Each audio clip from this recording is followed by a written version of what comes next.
বিচার সংস্কার ও গ্রহণযোগ্য নির্বাচনের সুস্পষ্ট রোডম্যাপ না থাকায় দেশে রাজনৈতিক অস্থিরতা ও অনিশ্চয়তা তৈরি হয়েছে বলে মন্তব্য করেছেন গণসংহতি আন্দোলনের প্রধান সমন্বয়কারী জোনায়েদ সাকি। দুপুরে জাতীয় প্রেস ক্লাবের সামনে বাংলাদেশ গার্মেন্টস শ্রমিক সংহতির আয়োজিত শ্রমিক সমাবেশে এসব কথা বলেছেন তিনি।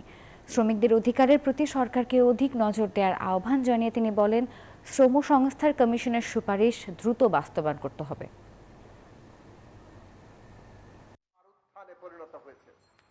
অকাতরে প্রাণ দিয়েছে।